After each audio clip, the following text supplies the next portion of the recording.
Peut-être qu'il vaut mieux que tu ne viennes pas à l'anniversaire de maman cette année, tu es trop pauvre, a déclaré ma sœur sans même cligner des yeux. J'ai acquiescé en annulant ma virement de 2,000 €. Ce même soir, ils se sont présentés au lieu de l'événement, mon nom brillait sur le panneau du restaurant. Bienvenue dans mon établissement, ai-je dit, et leur réservation était annulée. Peut-être qu'il vaut mieux que tu ne viennes pas à l'anniversaire de maman cette année, tu es trop pauvre, a répété Nerea sans broncher. J'ai ri, vraiment ri, car je croyais que c'était une blague. Pardon, ai-je demandé, posant ma tasse de café sur la table. Tu sais de quoi je parle, dit-elle en passant ses cheveux en arrière comme si nous étions dans une publicité pour du shampoing. C'est un endroit chic, sans offense, mais si tu arrives avec ta veste du marché, tu pourrais gâcher l'ambiance. Oh, je ne suis pas du tout offensé, dis-je d'une voix plus sèche que le désert. Elle s'est affalée sur le canapé de maman, étendant ses jambes comme si c'était la sienne, ce qui, soyons honnêtes, était presque le cas. Tout lui appartenait, l'attention, les cadeaux, l'argent, les éloges. Je n'existais que pour la mettre en valeur par contraste. La vérité, continua-t-elle, est qu'il est plus facile si tu ne viens pas. Pas de rancune, tu peux simplement envoyer un cadeau. J'allais déjà envoyer quelque chose, dis-je lentement, 2,000 € en réalité, pour couvrir la moitié du repas.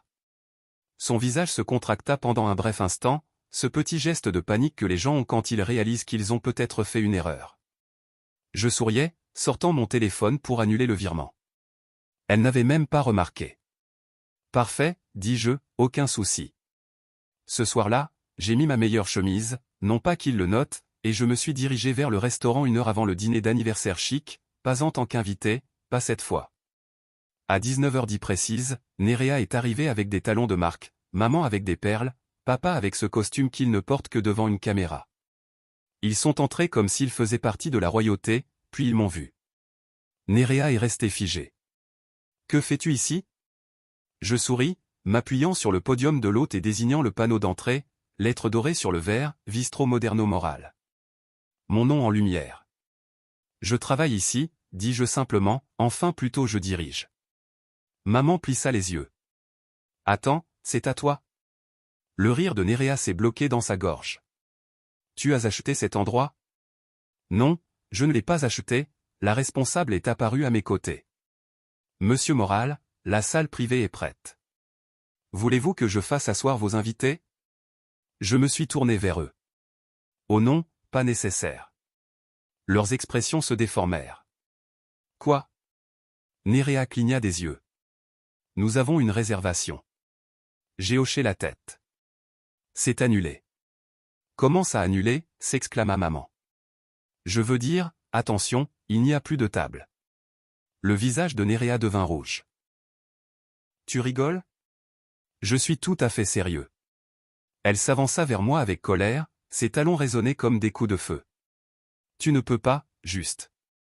Je l'interrompis. Tu m'as dit de ne pas venir. Je suis juste ton conseiller. Je me suis alors écarté et j'ai désigné la sortie. Assez élégant pour toi, non? Je ne rentrais pas chez moi ce soir-là. Je n'avais pas envie de rester assis en silence en attendant que les messages commencent à arriver. À la place, je suis allé me balader dans le centre de Valence, seul avec les lampadaires.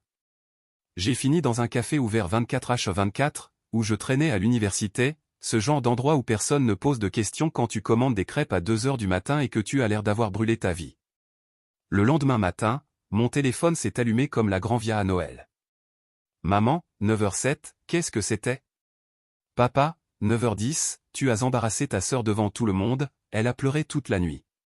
Ma sœur, 10h02, tu es incroyable, on en a fini. Et le clou du spectacle, maman, 14h, tu dois t'excuser, tu as ruiné son anniversaire. Je regardais l'écran pendant une bonne minute, puis je retournais le téléphone. Personne ne s'est demandé pourquoi j'avais fait ça, personne ne s'est demandé ce qui m'y avait poussé, ils savaient juste que leur petite fille en or avait été humiliée, et cela, ça ne pouvait pas être laissé passer. Le lundi, ils m'ont désinvité de la conversation de famille, très subtilement. Le mardi, maman a appelé, je n'ai pas répondu. Elle a laissé un message vocal, je trouve juste triste que tu laisses la jalousie interférer avec la famille. Ta sœur va bien et au lieu de te réjouir pour elle, tu agis comme un enfant. Tu vaux mieux que ça. Au moins, C'est ce qu'il pensait. Jalousie? Il croyait vraiment que c'était ça? Je n'étais pas en colère, j'étais fatigué, épuisé même, parce que ça n'était pas nouveau. Cela se passait depuis des années. Tu es toujours celui qui s'en occupe, disait maman, quand cela l'arrangeait. Tout avait commencé avec des petites choses, faire les courses, garantir un prêt juste pour qu'il soit approuvé, payer de nouveaux pneus à papa parce que maintenant, on n'a pas d'argent. Chaque service s'accumulait silencieusement, lentement, jusqu'à ce qu'un jour, quand j'ai passé en revue mon budget, je me sois rendu compte que je finançais 2 foyers, le mien et le leur. Quand je l'ai mentionné, papa a ri. Tu es célibataire, tu n'as pas d'enfant, sur quoi d'autre vas-tu dépenser ton argent? Et le véritable coup bas est arrivé, un appel de ma banque. Monsieur Moral, nous avons besoin de vérifier un changement récent d'adresse sur votre carte premium se terminant par 7462. Je n'ai pas de carte premium. Silencio. Puis le bruit de papier se déplaçant. Elle a été ouverte à son nom il y a 3 semaines, adresse enregistrée, 41 rue des Cerisiers. C'est chez mes parents. Je suis allé en voiture là-bas. Je n'ai pas appelé, je suis simplement entré. Ils étaient dans la cuisine, tranquilles comme toujours. Salut chérie, dit maman sans même lever les yeux. On ne t'attendait pas. Je l'avais compris, répondis-je. Vous avez ouvert une carte de crédit à mon nom. Le silence qui suivit fut assourdissant. De quoi parles-tu? Demanda papa. Je sortis la lettre et la laissai tomber sur la table. Le visage de maman se crispa, juste un instant, puis elle soupira. Ce n'est pas ce que tu crois. Ah non, parce que je crois que c'est une fraude. Papa souffla. Ne sois pas dramatique, ce n'est pas comme si nous l'utilisions pour le plaisir, qui sommes-nous? Personne ne répondit. Je me tournai vers Nerea, qui semblait maintenant très intéressée par ses ongles. Tu sais, elle haussait les épaules. J'avais besoin de réserver le lieu, je n'ai pas pensé que ça poserait problème. Tu n'as pas pensé? Es-tu folle? C'est juste temporaire, dit-elle. Tu as de l'argent, arrête de faire la victime. Victime? Répétai-je. Tu voles mon nom, tu crées des dettes, tu me laisses à l'écart du dîner que j'ai payé, et le problème, c'est moi? Maman intervint d'une voix froide. Baisse le ton. Pourquoi? Les voisins pourraient entendre. La parfaite Nerea était sous pression, dit maman brusquement, et soyons honnêtes, tu as été un peu froid l'autre soir. Je les regardais, ces personnes, ma famille, agissant comme si je devais m'excuser d'avoir été volé. Ce fut alors que je compris, ils ne me voyaient pas comme de la famille, ils me voyaient comme un portefeuille sur pattes. Je partis sans dire un mot de plus. Cette nuit-là, j'ai vérifié mon rapport de crédit, pas une, ni deux, mais 3 nouvelles cartes à mon nom, dont l'une avait un solde de presque 3,000 €, avec des frais dans des magasins de luxe, des restaurants et une expérience de spa haut de gamme à Albacete. Et chaque charge avait une date antérieure à l'anniversaire. Ils avaient eu le culot de me traiter de pauvre tout en utilisant mon nom pour vivre comme des riches. C'est alors qu'une partie de moi s'est brisée. Ce n'était pas la colère, mais la clarté. Voulait-il la guerre? Il n'avait aucune idée de ce que j'avais prévu. J'attendis le moment parfait, et ce moment fut le repas dominical chez grand-mère, la seule réunion familiale à laquelle personne ne pouvait dire non, cousin, oncle, même ses amis de la famille qui étaient presque des parents, tout le monde serait là. J'arrivai 15 minutes en avance, m'assis à la longue table en chêne avec un sourire serein, tous m'accueillirent comme si je n'avais pas été publiquement déshérité la semaine précédente. Étreinte fausse, sourire forcé. Un de mes cousins me donna même une tape sur l'épaule en disant « Ça va, tonton ?» Je vais très bien, répondis-je. Il n'avait vraiment aucune idée. Nerea arriva, comme toujours, avec 20 minutes de retard, habillée en designer, portant d'énormes lunettes de soleil, les cheveux comme si elle allait à Cannes. Elle ne me regarda même pas, se consacrant à embrasser tout le monde sauf moi. Maman entra juste derrière elle, tenant un plat de city au four comme une offrande de paix. Papa la suivait en évitant mon regard. Bon, applaudit grand-mère, c'est l'heure de manger. Je l'ai laissé se servir, rire, porter des toasts, faire semblant que rien ne s'était passé. Je l'ai laissé se mettre à l'aise, puis me lever. J'ai quelque chose à dire. Tous les couverts se figèrent dans les airs, tous les regards se tournèrent vers moi. Je sortis de mon sac une pile de petites enveloppes classées, étiquetées une par une, et les plaçai sur la table. Voici les 3 cartes de crédit ouvertes à mon nom ces 2 derniers mois, solde total, 5,000 €. Le visage de maman perdit toute couleur, Nerea arrêta de mâcher. Et voilà le meilleur, continuai-je, les 3 ont été ouvertes avec mon numéro d'identité, mais utilisant l'adresse de chez mes parents. Curieux, non? Quelques personnes se remuèrent sur leurs chaises. Et si quelqu'un a des doutes, voici le détail des charges, dis-je en sortant les relevés imprimés. Réservation de lieu, journée de spa, vêtements de créateur, vous savez, des luxes. Je glissai une feuille vers Nerea, mariage et événements. L'essentiel, c'est ton nom juste là sur la réservation. Elle déglutit. Ce n'est pas ce que tu crois, dit-elle. Je me tournai vers la table. J'aimerais savoir comment je quelque chose qui est une fraude. Maman se leva d'un coup. Ça suffit. Tu nous humilies. Oh, ce n'est que le début, dis-je. J'ai plongé à nouveau ma main dans mon sac et j'ai sorti un dossier marqué « Plainte pour usurpation d'identité ». Voilà, dis-je en le plaçant au centre de la table. C'est la plainte légale que j'ai déposée la semaine dernière. Je vous ai donné l'occasion de vous expliquer, mais vous m'avez offert le silence.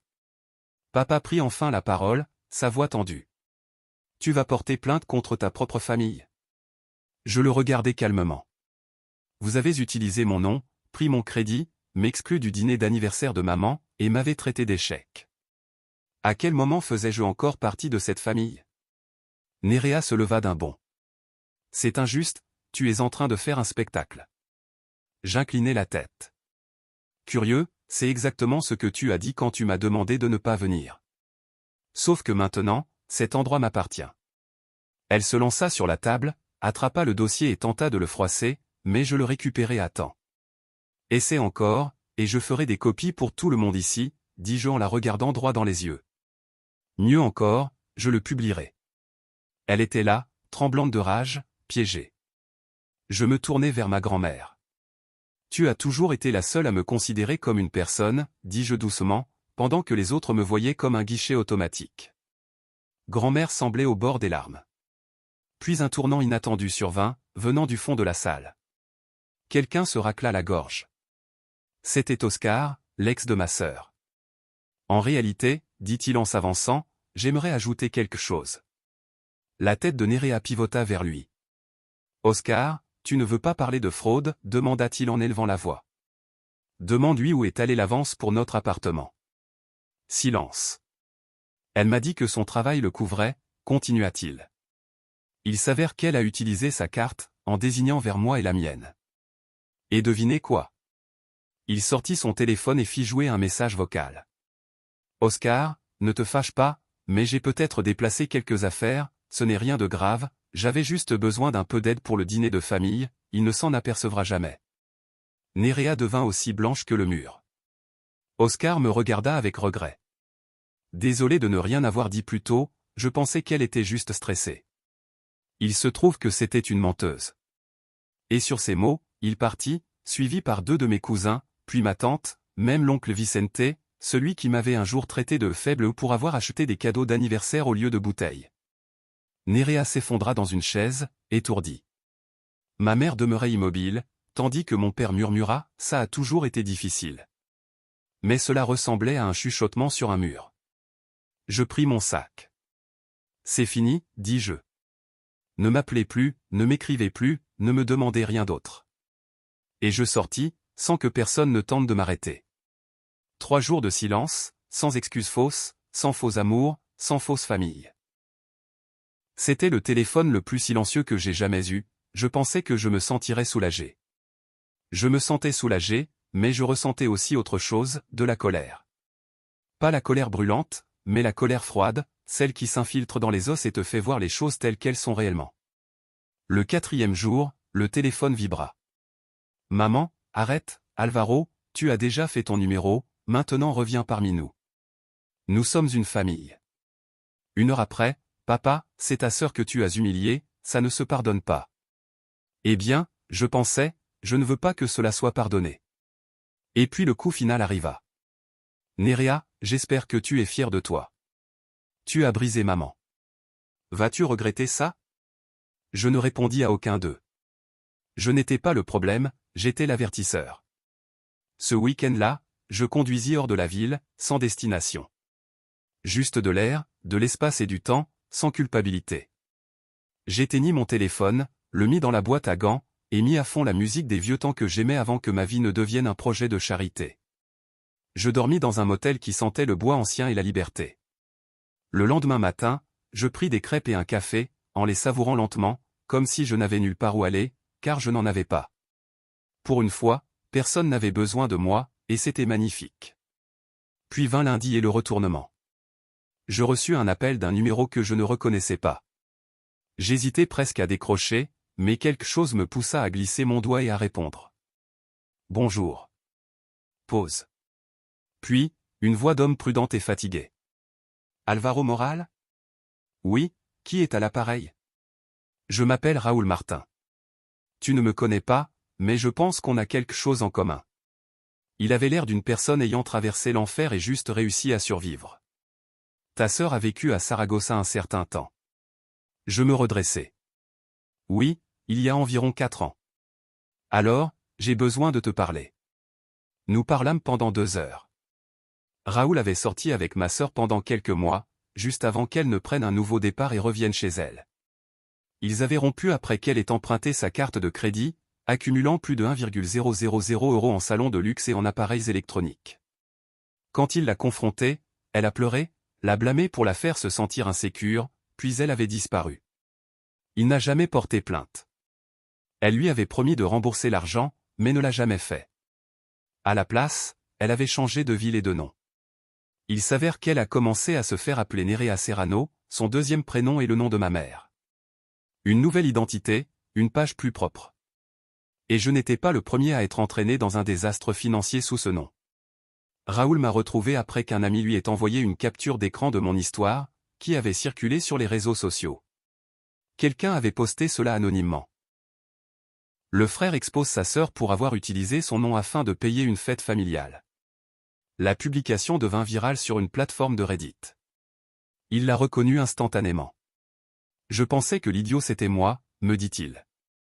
En réalité, je n'étais que le premier, et maintenant je devenais le dernier, car je ne laisserai pas cela se reproduire. Le lendemain matin, j'appelai mon avocat et lui demandai de modifier ma plainte. J'ai un témoin, dis-je, et un motif. Il siffla au téléphone. Cela change tout. Ensuite, je rappelai Raoul pour le remercier sincèrement. Tu ne méritais pas ce qu'elle t'a fait, dis-je. Il marqua une pause, puis dit quelque chose que je n'oublierai jamais, toi non plus, mais tu as fait ce que je n'ai pas eu le courage de faire. Tu l'as arrêté. Plus tard dans la semaine, je vérifiai mon email. Un message non lu, objet, Nerea. S'il te plaît. Je l'ouvris. Tu m'as ruiné, j'ai perdu mon emploi, mon petit ami m'a quitté, je vis dans le sous-sol de maman, je n'ai rien. J'espère que cela te fait te sentir puissant. Je n'ai même pas terminé de lire ce message. J'ai simplement cliqué sur archiver. Pourquoi? Cela ne me faisait pas me sentir puissant, mais libre.